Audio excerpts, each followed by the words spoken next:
Smise Cathal Póirtéir, tá leor scríofa agam faoin Tiarna George Hill agus Pobal Ghaoth. Dunne spéisiúil é George Hill, dunne do bhaintear Hill ó Hillsborough Castle, a rugadh an 8 agus a 1. Nuair a tháinig airgid hiigí dearú ina ainm hain,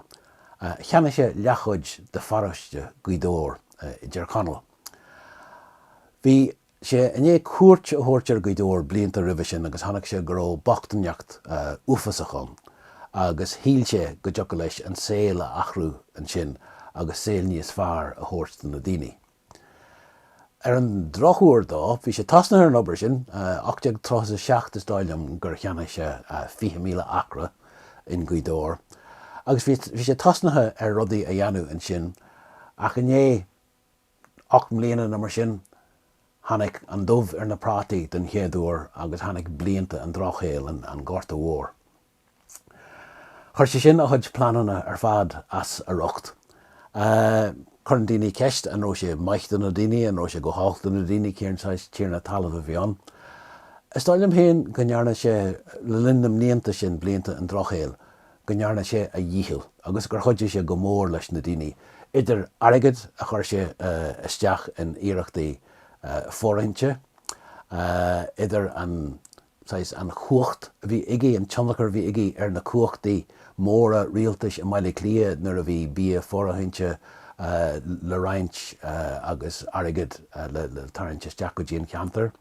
Ar level níos bonasaí na sin chud an obair a bhí deanta igi ó 837, bhí sé inné fiosíntaach mór a chur ar an cé ar an bhainmhig, bhí sé inné bóithre a chur isteach, bhí sé inné tús a chur le shoppaí, le muilin nua, le stóras, le go leor rudaí infrastruchtúr mar a deartha, a chuide go mór le muintear Ghaoth le linn an Ghaorta. Sna blianta idir 810 is a 1 agus 850 is a 1, tháinig fás ar ghaonra Ghaoth. Rud nach raibh coitianta ar Harabí sa tír, agus nach raibh coitianta mar an ar chósta iarthar na tíre. Charla sé roinnt agus bhí Ghaoth ar ceantar na háiteanna, agus bé páirt an Tiarna George Hill a bhí táhachtach in sin. Ach, nuair bhí an Ghaorta thart, bhí a chud cuasaí airgeadais curtha ó mhaith chuidmhór, bhí blian óháin nar bhaile sé cíasar bhí ó na tionantaí mar nach raibh sé acu. Bhí blian eile gur mhaith sé tríon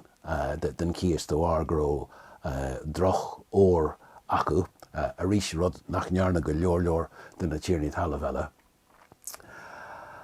Ach le na chuid airgid, chuirsaí airgid héin a chur ina cheart, chasaigh sé ag gearú cíasa ar cod den rud a bhí ar fáil ar an talamh cuitin ag na daoine roimhe sin, agus ar dearú thóg sé daoine isteach ón taobh amuigh, tréimhse chéireach ó Alban agus ó Hasan, le chéirí a chur ar cod den talamh ard, le brabach dhéanamh, scíl sé an talamh sin ar cíos leis na sréadthe seo, agus ben an teachtasteach a bhí igi, agus bhí cod den slíomh a gcónaí coinethe igi dá héin le bithí a thógáil agus mar sin. Nuair a bhí an saoil go chálc ag na daoine, rinne sin níos measa dóibh é nach raibh teacht acu ar iomlán na sléomha, iomlán an talamh ard cuitin mar a bhí roimhe sin agus thosaí rac. Agus mar chud den rac sin rinneú ionsaithe ar chéirí agus ionsaithe ar na sréadthe agus mar sin dá, agus curú tailú póilíní isteach go Déanann Cathal le scéal fada i dhéanamh gairid garú fíneáil ar na daoine as na chéirí, na céta chéirí a Mario, agus garú fíneáil sa bhreis ortha, cain bhreis ortha as na póilíní a tugadh isteach, mar bhí ortha éacas na póilíní a tháinig isteach. Agus chuir sé sin brú milseanach ar na daoine, agus thosaí feachtas ionintach éifeachtach go háire ag na sagairt a bhí sa cheantar ag an am, agus chuir siad an lucht ar fad ar bhachtainneacht an phobail, agus ní léon áras ach go raibh bachtainneacht uafasach ar fad an ag an am. Agus ar dearú tionalú ráha chuiste parlamente a Westminster, agus tugadh daoine as Ghaoth, tíornaí talamh, sagairt, tionantaí, agus thug siad fianaise an sin faoin saoil mar a bhí an. Jeru ní nach inú hachraí an fáchaiste seo nachrón lucht na tíornaí talamh, ach rud a thug sé dúin na anachuid fianaise faoi héal gcomhar agus mar a bhí cuasaí sóisialta an ag an am. Agus tá sin ar fad curtha le chéile agam sa leor, mar éon le saoil pásanta An Tiarna George Hill, agus bhí saoil pásanta spéisiúil igi. Bhí sé pásta ar innín dearachara le sin scríbhneoir Jane Austen, fuair sé siúd bás a néon ceathrú páiste acu, agus hasí Jennifer Sicky ag tuairt airad na páistí, agus fáiste í siúd. Agus bhog siad agus bhí cónaí i dtíorchanal ní go déir an gcomhar, bhí siad 20,000 ar shiúil i gcomhar tíomh le melton. Ach bhí saoil spéisiúil acu siúd ag an chláán sin i Sasan, bhí siad ag cabhrú le airgid a bhaile de Pobal Ghaoth le linn an Drochshaoil. Agus tá scéal cluinne Hill spéisiúil an. So tá rud iarach sa leor an saoil pásanta, an saoil cluinne igi, an chláán inar tógó agus an chláán a thóg sé héin an sin, a chuir le chéile leis an saoil sóisialta a bhí ag achrú agus le blianta an Drochshaoil, agus lena spéis mhór héin sa Gaeilge a gcuir sé bhí sé bailú lámh scríbhinn i Gaeilge, sular tháinig sé go Ghaoth riamh, lean sé ráile sin, fuair sé teagas gur Gaeilge dá chláán, agus rinn sé cinnte go dearnaite gach éon iirecht an Gaeilge a chur chuntasaí, mar chud den nósreacht a bhí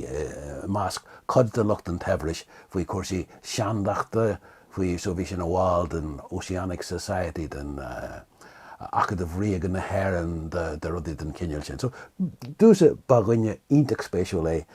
idir spéis ag gcuirsaí teanga, is saoil sóisialta Ghaoth, a héal pásanta héin, agus tíbhastí is dáilm den tréimhse ina bhhairse agus an rud a bhí ar siúil ná nachrúir siúil beidir i go leor tíornaí talamh eile.